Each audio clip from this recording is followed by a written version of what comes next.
Good afternoon, and welcome to this week's episode of Supply Chain Talk. I'm Alistair Charlton, your host this week. Our main topic today is digital product passports, the catalyst for a new era of digital consumer engagement. First, we'll look at a relevant news item, and as always, we invite you to take part in the conversation and in the discussion through the webinar chat panel on your screens. So we welcome as many questions and comments as you'd like to share, and the contribution we find most valuable in the episode will be given a coveted Supply Chain Talk mug. So do take part. And we'll pick up as many of those questions and comments as we can. So, without further ado, let me introduce my three expert guests. And the first of these is Gary Maloney, who is Site Leader and Software Services Technology Centre Manager at OpenText. And he's based in Galway in Ireland. He's a Technology Innovation Centre Manager, engineer, and experienced technology services executive with 25 years' experience of addressing business problems and challenges associated with products and their journey through global supply chains. In a past life, prior to his career in technology services, he admits to being sadly a failed musician, having played in a punk band in Asia in the early 90s. So that sounds a colourful past, Gary. Hi, Alistair. Yeah, I was forced to tell you that I was when thinking of something, yeah, a bit That's, different. But yeah, that yeah. certainly is. And can we find your past catalogue on Spotify? Well, not in Spotify, but you can find remnants of me across, say, YouTube and the internet. But I'm not going to divulge any information to allow you to find me. Not today, right. Um, my second guest is Samantha Sam Taylor, who is founder of The Good Factory. Welcome, Sam. Sam is a sportswear product developer with expertise in circular apparel and consumer rights legislation. In the little spare time that she has between running a business and raising a family, Sam works to champion local issues arising from unfair local governance practices. Doesn't sound so relaxing as your spare time, but I'm sure it's good. Oh, we can't quite hear you still, so check your microphone, Sam, while I introduce Villa. The third guest we have is Villa Parkkonen, who is Director of Product Marketing at OpenText. He's based in Helsinki, Finland. And as Director of Product Marketing, he looks after solutions involving supply chain digitization and data integration. And to balance out his work life, during his spare time, he is an ice hockey referee currently officiating in his 21st season with the sport. So quick thinking, quick observations, just like supply chain. So welcome all three of you. And let's turn now to our news item. And it's by the organisation earthsite.org.uk from about a month ago. And it's headed up, Will FSC act on the billion-dollar fraud at its heart? So for those of you, probably you all are familiar with the FSC abbreviation, which stands for the Forest Stewardship Council, and it's one of the world's largest green labels in terms of an organisation to offer traceability and evidence of sustainable forestry. However, the article tells about a growing mountain of fraud cases threatening to destroy the reputation of the FSC once and for all. And it gives many examples of the sort of things that have been uncovered in terms of organizations claiming to be selling FSC, valid products when they aren't valid. And of course, there's all sorts of, DNA testing and all sorts of things nowadays which can reveal that timber is not where it's supposed to be from. And the analysis by Earthsight suggests that a staggering 10 to 30 billion dollars of fraudulently certified goods are being sold each year, and it has details about that. Look, even if one challenges that, even if it's a whole order of magnitude smaller, we're talking about billions and billions of dollars of fraudulent products. And the FSC is going to be discussing something called Motion 30, which will require the development of compulsory traceability. And this is particularly worrying because the FSC is very long established. 80% of consumers trust the logo in terms of feeling it stands for something. But as the example shown in the article, it's quite a long read. It does kind of indicate that fraud is everywhere in supply chains, according to the analysis and investigations. And it includes, unfortunately, some of the world's largest retailers like IKEA, Aldi, and Lidl have been affected by this. And there's a table of examples which include suppliers to Disney and Coke, for example, in terms of paper takeaway containers. It includes examples of oak flooring, bamboo products, snowboards. I mean, it just reminds us that wood and timber goes into a lot of things. So a kind of worrying picture for what is, kind of supposedly a pretty reputable and long established organization. And, it's worrying that something, as widespread and long standing as the FSC appears to be experiencing so many problems. And given that the FSC, to some extent, is really, their aims are similar to digital product passports in terms of providing evidence about materials and products. So I guess turning to you first, Gary, what does this say to us about DPPs? Can they be more trustworthy? How can they be more trustworthy? And frankly, Sure. will they justify the cost and effort? So, what did you Yeah. take from this story? Yeah. In terms of trustworthiness, and speaking as somebody who has spent the majority of their time around supply chains addressing brand protection, illicit activity, I mean, there's lessons to be learned across other industries and what's been done. And those who are most successful at a brand protection strategy, say from a company point of view, are those who have a granularity and a level of traceability that allows you to have confidence in the product. So if a consumer is picking up a product, being able to engage with that product is important, scan a QR code, Mm, and being able to get, you know, consumers are well used to being greenwashed at this point. So mm, what makes the claim credible is the level of granularity around the traceability to be able to provide the consumer with what appears to be credible evidence, rubber mm. stamped by an authority, an NGO or otherwise, is always going to be key. So it's getting that level of granularity. When it comes to justifying the cost and expense, this is very much down to, well, will companies see this as a cost to sale?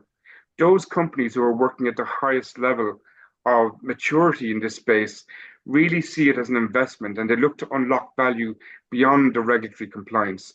That's Mm. one area we've been working strongly with clients around. So it's been able to provide that consumer experience to make your brand more credible when it makes these claims is very important, in Okay, my no, view. thank you, Gary. And Sam, what do you think? I mean, I guess the thing is here, as Gary says, consumers want to see some sort of evidence and so on. But if the evidence can just be made up, basically, and say, yeah, this is FSC certified, well, Mm. how do you really link things so unambiguously and in a really robust fashion?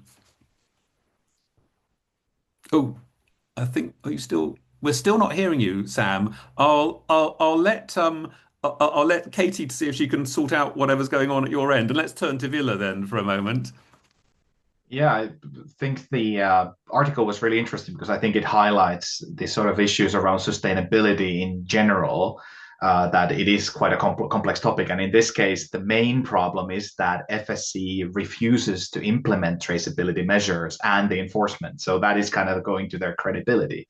And Mm, if you look at like how, digital product passports, that's one mechanism of how you could implement traceability. And as Gary said, it's all about the granularity of data. Now, the challenge from an FSC point of view is that if you are complicit in not enforcing your, basically the standard, and mm, it's really difficult because something that we have more experience on is if there are like counterfeits. So if it's not the mm, legitimate party who is complicit in this, but it's someone counterfeiting a product, then then it's a much more effective way of doing it. But as Gary said, it's a different, from a consumer point of view, or well, I should say from a brand point of view, it is more difficult to counterfeit or make up traceability lineage for the wood if you have to provide more details than just the logo on the packaging. So I think there are yes. ways in which it can help, but I think it's sort of a very nuanced topic. So I Yeah. like that. There's a lot of great information in the article. Yeah. Absolutely. And while we wait and to see if Sam's going to manage to rejoin us with a working microphone, Yeah. going back to you, Gary. I mean, the I guess one of the big differences here is that the FSC, it is as you say, Villa, it's kind of a slightly sort of weak in a way. I mean, what can they do? The Yeah. worst that happens is they can kick someone out, will their products not sell? Yeah, for some consumers, some businesses will say, well, if it's not FSC, I'm not buying it, but others might still buy it. Whereas I guess the difference between the digital product passports is that there won't just be carrot, there'll be stick. I guess there can be pretty major penalties if you are fraudulent, if you don't comply. And I don't know if there's been any legislation announced on what the penalties would be, how big those could be. Are you aware of that, Gary? Yeah, well, I believe if your competitors are going to be embracing this, Mm, um, it would be foolish not to, see this as, a way of being able to promote your brand and to deliver trust, mm, because trust and transparency go hand in hand. And like I've even seen in the last 5 years plus, consumers' expectation of what they will receive goes far beyond, a claim. It has to be a credible claim, which is backed up. If you pick up something and you want to know it was manufactured under certain conditions or whatever the brand is claiming, you can't just make claims. You need to back it up with evidence to say it was manufactured in this area with this yeah. certificate. Here's a copy of the certificate. So you have to engage your consumers in this manner, I Yeah. believe. Okay. Let's turn to you, Sam. Hopefully we can hear you this time. So, what were your thoughts about the article? Can you hear me okay now? We can. We can. Oh, Fantastic. that's great news. So I mean, it was very similar to an article that came out probably about 2 years ago about Better Cotton Initiative, which would basically had the same problem. And we see this across the fashion industry. The fact that certifications are always being forged. In fact, going back 20 years, the certifications from SGS were being forged, and you had to, really sort of be able to dig deep into that. Mm, Um, and I don't necessarily know that there is an answer that we can have, but I think people just really need to be mindful of the fact that actually we don't know where our products are coming from.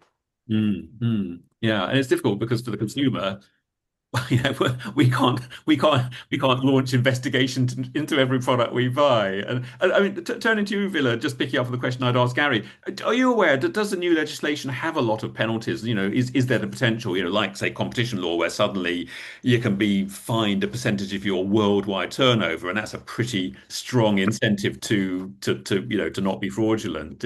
I guess are there big sticks as part of the DPP rollout? I'm sure that there will be, but I think a lot of this legislation, and I'm sure we're going to get into this, a lot of this is Mm, still developing. But I should mention that it was actually briefly mentioned in that FSC article as well. But there are other measures like the EUDR, which is the EU deforestation regulation, which is mm, actually addressing this very specific problem of the origin of wood products when they're being brought to Europe from outside of Europe, or you're importing wood. So that actually it's government mandate versus an industry certification scheme. So there's mm, mm, it's a different level of gravity to something like this. So I think so the way around the FSC. So if they don't enforce the policies and kind of self-govern through their mechanisms, then governments will need to step in, and this is kind of what we're seeing with the UDR. So yeah, it's a complex web of different legislation. The yeah, DPPs, I think that's sort of a lot of stuff is still like being developed and defined. But yeah, yeah. so yeah. Okay. And Sam, I mean, again, with your experience in the fashion industry, are there, what are the incentives and penalties for people to belong to the schemes? Because we've seen, examples. I mean, just about a year ago, wasn't it? Boohoo were really slated for basically, not quite slave labor, but certainly very exploitive labor, even in the UK. And I'm not sure what it did to them, apart from a bit of reputational damage for a few months, and then it's forgotten. Yeah, pretty much that. The one Mm, thing that we're seeing, as Bill elaborated to, it's the fines. That's what people are worried about. And that's what I mm, see all the time. The conversations that we have about implementing DPPs is firstly, they're looking at the cost versus what the fine is going to be. And everybody is just comparing those two. Right. Until we Yeah. get one under control, forcing it into another is difficult. But it's, the fashion industry is going from the least regulated to the most regulated industry. Mm, So all these mm, legislations affect us. And they're right, you've got to know each one and how that fits in. Because if you just read one, and if you just read the ESPR and the DPPs, you're not going to understand what you need to do in order to be mm. compliant in the first place. Okay, it's a complex area. We've got a question from Ashley, which I was going to address later on, but let's address it now, which is blockchain. So, thank you for raising it, Ashley. Now, we've all heard about blockchain, and indeed we discussed it on Supply Chain Talk in the past. And you'd think, oh, finally, blockchain's time has come because it's all absolutely an immutable database. The integrity of data is fantastic, and as Ashley says, if you had your GPS coordinates somehow could sort of be fed in to say exactly where everything came from. So is blockchain the answer? Is this the problem that blockchain has been waiting for to be the solution? So Gary, over to you first. Is blockchain the solution for DPPs? Well, I think from my laughing as you were posing the question, probably answers that no. And blockchain is like using, a mallet to break a nut, to be perfectly honest. Apart from the fact that the jury is out on its technological ability to scale to support a level of transactions which has yet to be proven. Beyond that, there's huge technology adoption barriers. It's like so comparable to say when Walmart a number of years ago went out and said, let's implement RFID and mandated it. But there was technology adoption barriers to that. And same with blockchain, expecting everybody to be able to participate is very naive. And it's the reason why a lot of commercial entities in this space, your big players, have moved back from blockchain. So yeah, I would not see this as a fit for a whole variety of reasons. So yeah. Okay, thank you, Gary. So a no from Gary. Sam, what do you think? Do you think blockchain could be a good fit here? I mean, I'm completely with Gary on that one. Everything he said, we just can't enforce it. And the problem we have in fashion as well is that we've got massive data gaps. I mean, they're huge. Plus, then you go into countries that, we call them developing countries. I don't like that term, but, there is infrastructure problems there. We've only just seen, what happened in Indonesia and Thailand in the last few weeks with all the rainfall and the damage that caused. So when you look Yep. at this technology, implementing it is just really hard and it's Yeah. expensive. Yeah, yeah, and the cost, as you say, if you're blockchaining a £1 million diamond, sure, you can do whatever you want. Mhm. But if you're trying to blockchain a $5 t-shirt, it's the economics aren't great, as was found with RFID and groceries. Vila, what are your thoughts? Are you going to speak up for blockchain? But unfortunately, no. I mean, there are cases where blockchain, as you alluded to, if the benefit outweighs the cost and complexity of deploying it, and there are very specific use cases where that can work and that can be the right solution. I think it's the same with a lot of, well, it's not emerging or new anymore, but we have this problem where we come up with a really cool technology and then we start figuring out how can we deploy this to as many places as we can. I think that's what kind of gets us, I think, overly excited and then leads into the disillusionment there. But I would just pose a question that even if cost was not an issue, the complexity of deploying it was not an issue. What if someone counterfeits the GPS coordinates when they first go in? So you're Yeah. storing and enforcing tracing counterfeit data. Mm. That's so it's not it's not gonna be if the original source is not yeah, it Yeah. helps, it makes it more difficult, but still there is a chance that the technology by itself won't solve the problem. Yes, that's a really good point. You can store data incredibly, unchangeable, secure, and so on. But if the data was wrong in the first place, all you've done is given it a sort of a veneer of being all totally trustworthy, and it isn't necessarily. Okay, really interesting. So, Ashley, thanks for raising that. I'm sure lots of the audience were wondering, is blockchain a good one here? We're not saying it's not a technical No. solution, but it's got a lot of costs and barriers and challenges. Let's move to our main topic, which, just as a reminder, digital product passports, the catalyst for a new era of digital consumer engagement.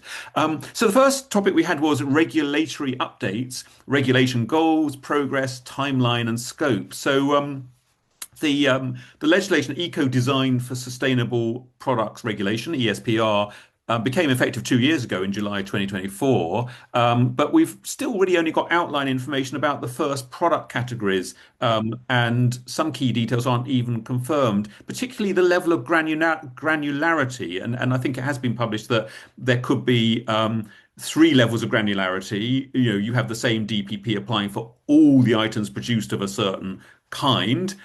Sure. So you could say this mug, a supply chain talk mug, might, regardless of all the mugs, they're going to have their DPP. You could Yeah. have individual lots. So if we order up 1,000 mugs from the factory, that lot, all the 1,000 mugs in that lot would have the same DPP, or every single individual mug has its own individual DPP with some sort of serial number and so on. So, but we don't even know what's happening there, I think. So, Gary, with that challenging context, where would you describe Yeah. where we are? How would you summarize where we got to?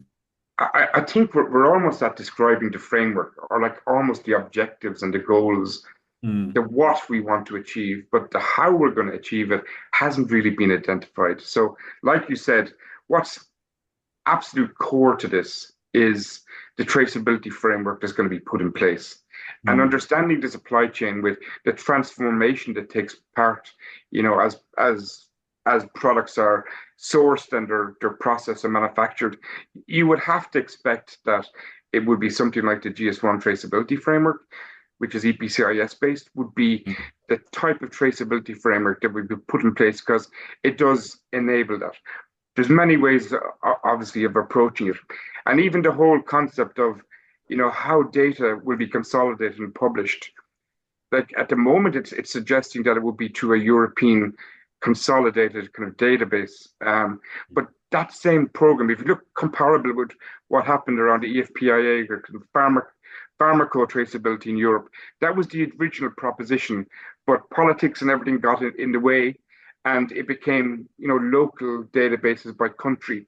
So even the architecture from an IT point of view is unknown. So there's so many unknowns at this point, really, really, that we don't know what we don't know yet. Um, right. around some of it, yeah, it's Okay. difficult, And challenging. we'll get on in a minute to sort of what we could be doing about planning Sure. for DPPs now, but clearly a lot of uncertainty. Sam, what have you sort of taken? I mean, again, what do you think are the key questions we need to answer ASAP? Because as Gary said, it sort of seems to be sort of fairly broad objectives and so on at the moment, and perhaps how it really interested in how it compares with some of the schemes in the fashion industry, whether those were just really vague and then they gradually sort of firmed up and or does it seem less certain in terms of DPPs at the moment?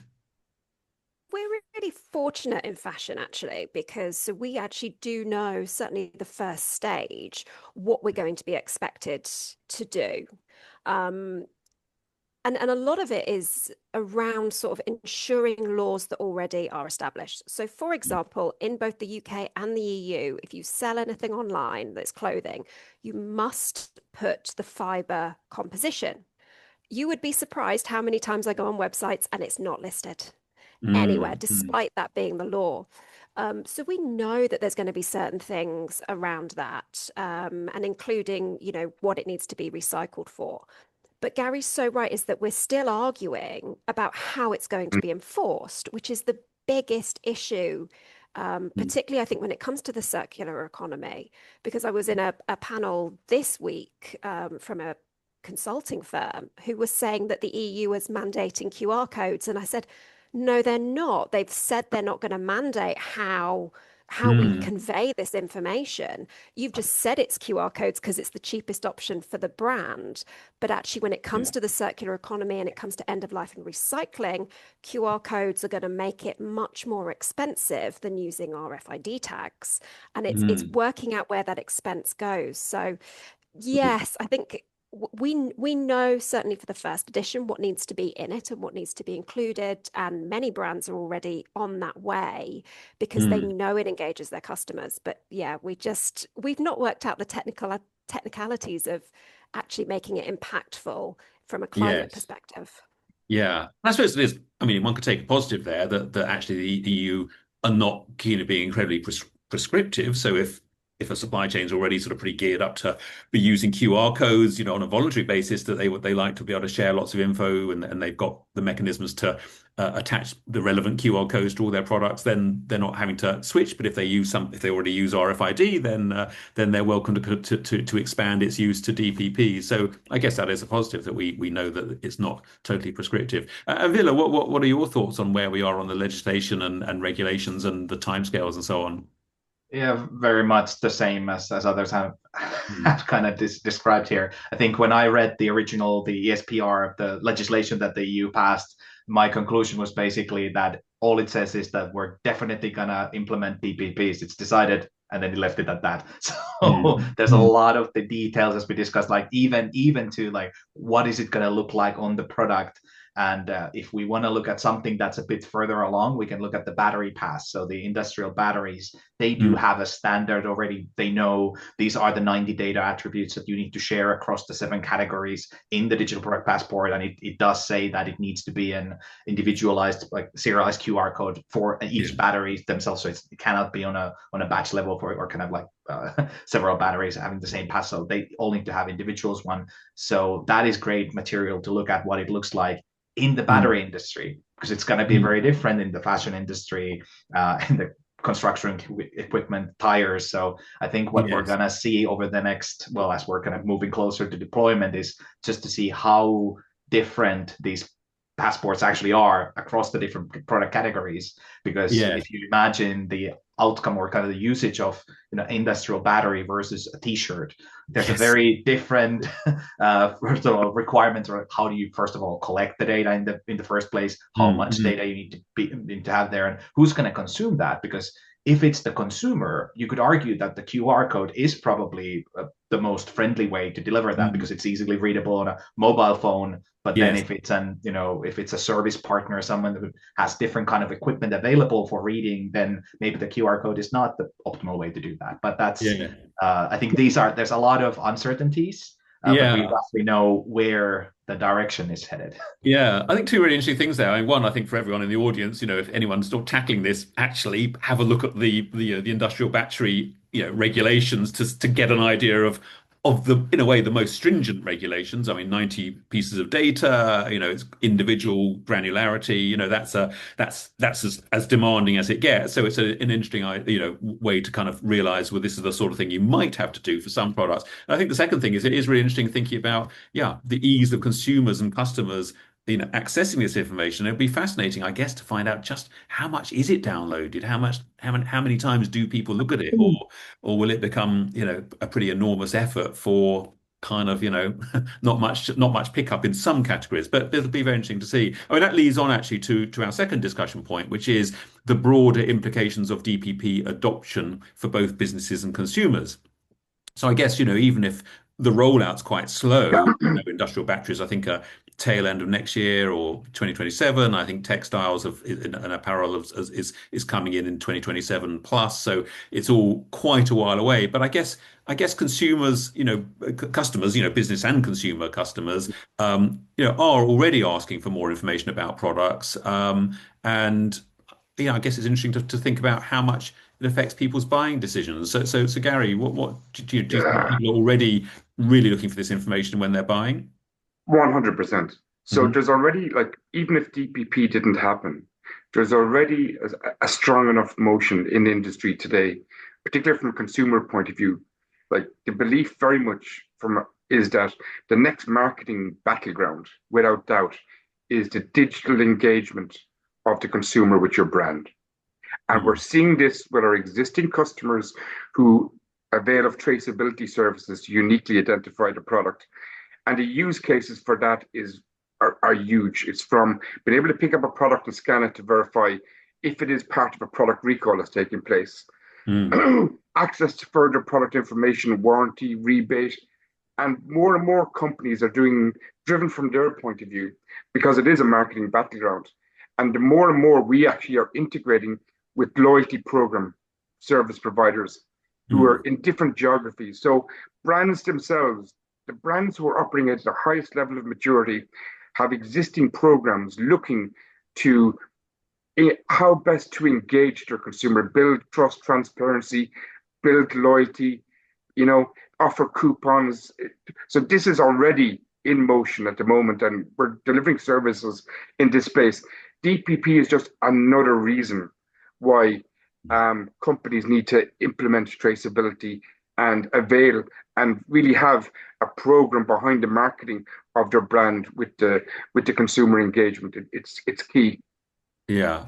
Sam, I mean, in your industry, you must see a huge amount of consumer interest in, how ethical and the sourcing of their products and the materials, etc. Are you seeing that, really is that a pretty major factor in people's buying decisions? But on the other hand, you've got Shein and people just buying super cheap fast fashion, kind of seemingly, judging by Mm. the sales growth of organizations like that, seemingly not caring, despite what they might say to their friends. So it seems like a dichotomy. How do you see that panning out? I mean, it's exactly as you just said, to be honest. We see that consumers say 76% of them say that they want more sustainable, more information, but actually Mm, only 26% act on it. gosh, And yeah. it, yeah, and when you have, I think it depends on the product. I think it depends what you're buying, and I think it's the awareness around that because, we know that a quarter of Shein's products don't or exceed the legal limits of REACH compliance. So, they're not supposed to be in our country, in any of the EU because they're not legal. They're not legal to be Yeah. sold. So, and this goes round and round and round in circles, but nobody kind of really does anything with it. So we do all these tests, but there's how it reaches the consumer, how they understand it, and then how it impacts their lives as well. I have quite a, I'd say, depressing outlook on that in the fact that I know what's in my tap water. So I know what I'm consuming and all those forever chemicals that are going through my bloodstream Mm. anyway. So am I concerned with what's going on my skin? So I think it all depends on the product and consumer awareness Mm. around that. And I think, coming back to your the original article, is that we know that wood has a huge footprint and it needs that traceability, and consumers are aware of it, so they're more likely to look for it. But the Mm. amount of consumers who have no idea that wood is the feedstock for viscose, I would say probably is in the high 90s. Yes, yeah, no, absolutely. Yeah. People don't appreciate just how complex supply chains are. It's interesting what you say about Shein. I mean, you do wonder, should the EU and the UK adopt the same approach as the US and suddenly, ban the de minimis or hugely raise the de minimis sort of, parcel shipping level so that frankly you can't ship $20 t-shirts from Hong Kong and China, and send and directly to consumers in Europe and the UK without customs compliance, which immediately will add to your costs and just stop that. And you've got to then have a warehouse, in which case it can be much better audited and checked. It'd be very interesting to see if consumer pressure kind of makes that, or if low cost trumps everything.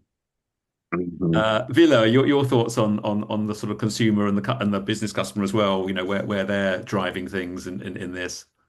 Yeah, so I think that it's important to discuss this because it's with DPPs, as we kind of discussed, all the uncertainties, the different technical, how do we get it on the product? How do we actually manage it? How do we collect the data from our supply chain? There's a lot of questions, open questions there as Mm. well. Is there some common data pool, European data spaces where we need to be integrated with, as Gary kind of brought up? It's easy to get bogged down with these technicalities and just the sheer Mhm. magnitude of like the complexity of what it looks like. But I would go back to like what is the opportunity of bringing that digital dimension to the physical products that we use, because I think the opportunities there are tremendous. Gary talked about a lot of these things, even from a brand point of view. So companies making consumer goods, brand protection, battling counterfeits, battling gray market diversion, supply chain traceability, as we've discussed, Yeah. and just the digital consumer experience for the consumers, like building this engagement with the consumers. So lots of opportunities, and these are not new ideas. As Gary said, like we've been in the business for a very long time delivering these solutions. But the thing is that the adoption with consumers, as kind of Sam pointed out as well, like they don't necessarily know about this. So my prediction for the DPPs, I think this is going to be a big one. So if you imagine that these start getting rolled out across different product categories. So at Yeah. some point, consumers will learn that there is a QR code on the product, that there are QR codes on the products today. No one's scanning them. That's a problem. But once you get conditioned that there's actually value in it for me to do this. So I can learn about the product. I can verify if it's authentic. I can do all kinds of things that benefit me as a consumer. Once consumers are taught that, they learn to that behavior, suddenly that whole potential in the digital experience, it gets magnitude because more people are using it. So I think that's going to be the biggest impact that the DPP legislation, in my mind, will have over the next, I don't know, 5 years to a decade. Like the changing consumer behavior around how we interact with our physical products. That's Sure. my kind of prediction. And it's interesting, actually, almost thinking as well about, will there then, when it's all sort of demand builds up, kind of, the potential to develop applications and things like that, because you could see an app being developed. So you scan through the app and then it would just digest all the information and say, yeah, this garment gets a green light, or actually it gets a red light because of, its content, its sourcing, its lack of information. And suddenly that will really make people look up in the same way that we do scan, and they've been criticized, but they're still better than nothing. The red, amber, green labels in the UK, certainly on products to say, are they healthy or not? Have they got a lot of salt or sugar or whatever? So it's the same ideas. I can see that could really develop. Final quick question before we move to our last point, very, very quickly, is some of this kind of, especially sort of the promotion and getting the consumer sort of involved in the brand, which is clearly a big thing.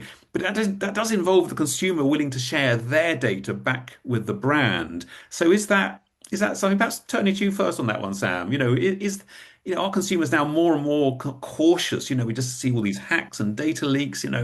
Do consumers, are they willing to share just so they can get some promotions and get the information and communication from the brand?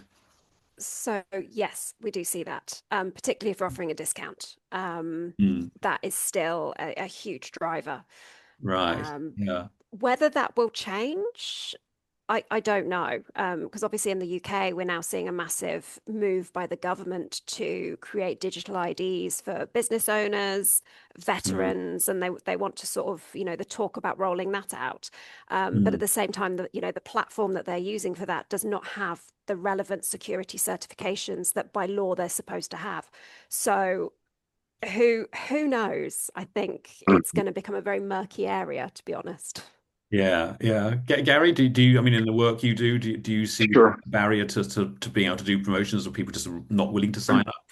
There's definitely a barrier when you use applications, to be honest. So, I Mm, mean, the amount of discarded scans because the need to install an application is being mm, proven, which is why QR code has become so prevalent.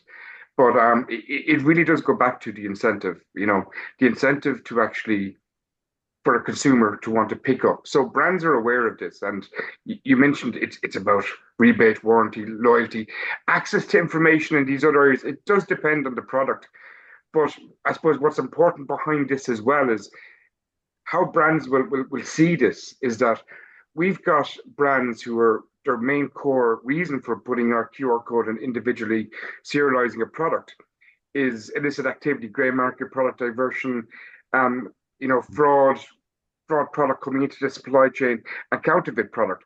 And even with consumer engagement scans of less than 10%, they can still gather that data to apply analytics and business intelligence to mm. find out the size, the scope, and the nature of the illicit activity.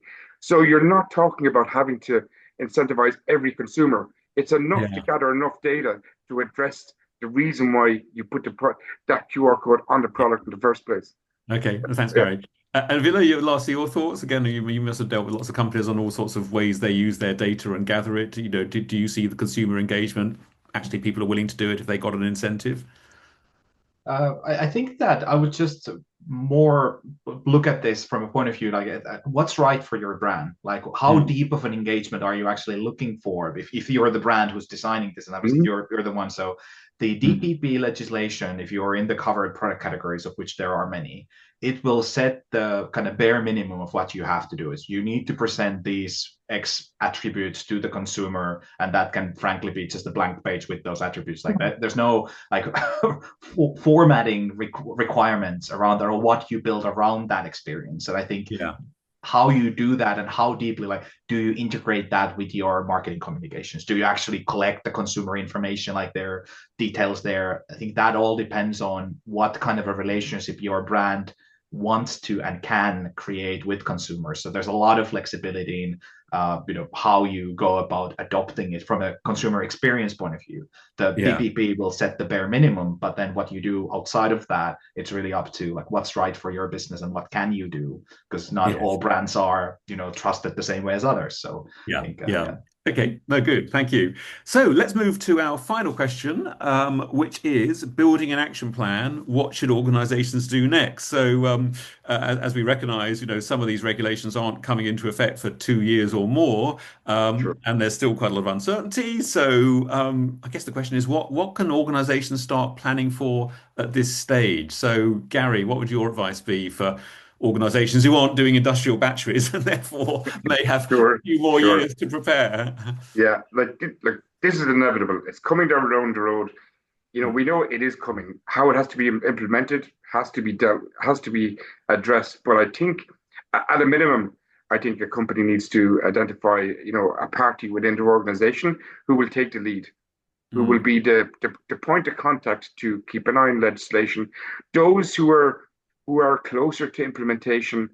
Um, the one piece of advice I would definitely give is, you know, be wary of your DPP 101 consultants who will come and give you a briefing. You mm, really need to engage with somebody who not just has the knowledge, but who also has solutions in the space, because it's about a journey of readiness and you need to understand the solutions. And importantly, it's so important that that conversation also talks about the business value that can be unlocked from your investment. That's mm. so important. So solutions, DPP, and the business value conversation really should go hand in hand together. Yeah. And like, there's going to be traceability, and you can still implement certain things so you're ready for DPP, even Mm, just your finished product, putting a unique code in that to uniquely identify it and enable the engagement with the consumer will have you probably half of the way ready. That in itself, yeah. and you can unlock business value from doing that too.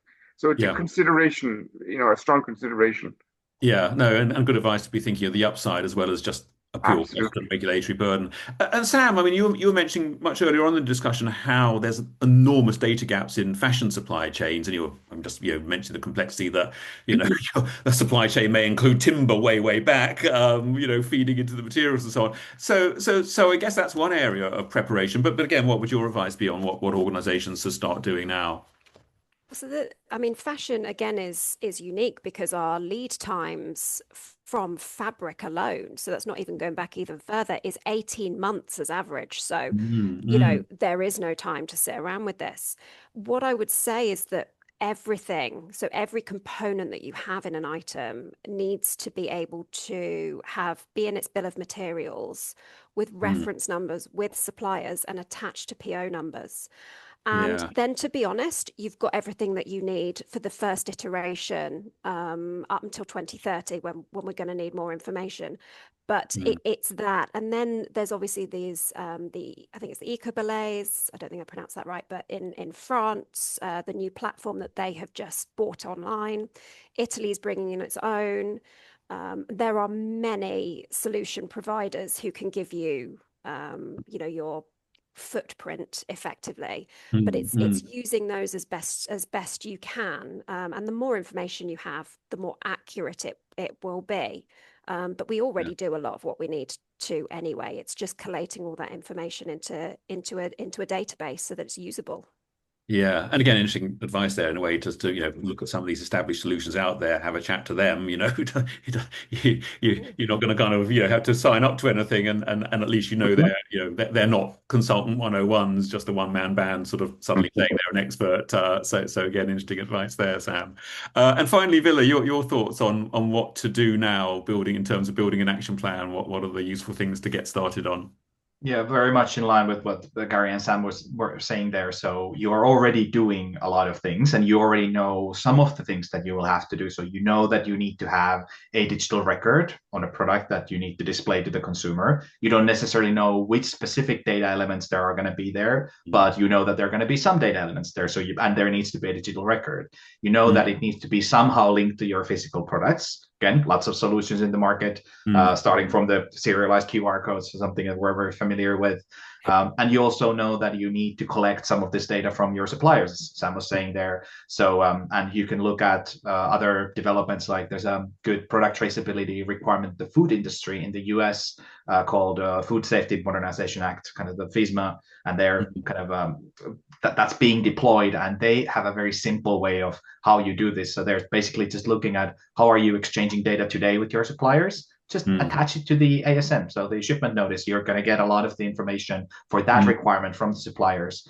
So, okay, what's the space? But you can already map out what the solution components that you will need for your business, what they are. And odds are that you likely have a lot of that, or some of those are already in place. And some of that you can start looking at, and kind of Gary was saying, like you might have a business case, like if you're not doing serialized QR codes today, that might actually have a business case even without the DPP. And then later on, you can just kind of make sure that you have all the right data elements in the in the product passport, but you might already choose to pursue that today without waiting for all the specific attributes to be announced. Yes. Okay. No, some really valuable advice there, I'm sure, which will be useful to everyone in the audience. So lots to be getting on with, lots of information out there, lots of examples and organizations who could start to give you some real insights into potential ways forward and solutions. So thank you for that. Well, fantastic. I mean, that brings us to the end of our discussion, the end of the episode. Been really great to have your insights.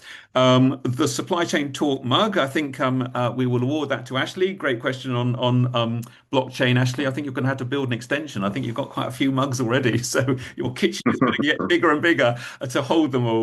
But thank you for your participation. Thank you to the audience as well for listening.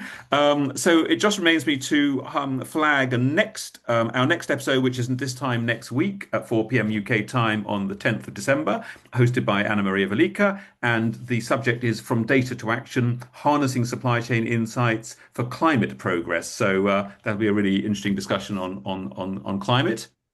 And so finally, thank you again to my great guests, Gary Maloney from OpenText, Sam Taylor from The Good Factory, and finally, Villa Parkkonen, also from OpenText. Thank you, all three of you. Thank you to the audience. Do join us this time next week, and goodbye.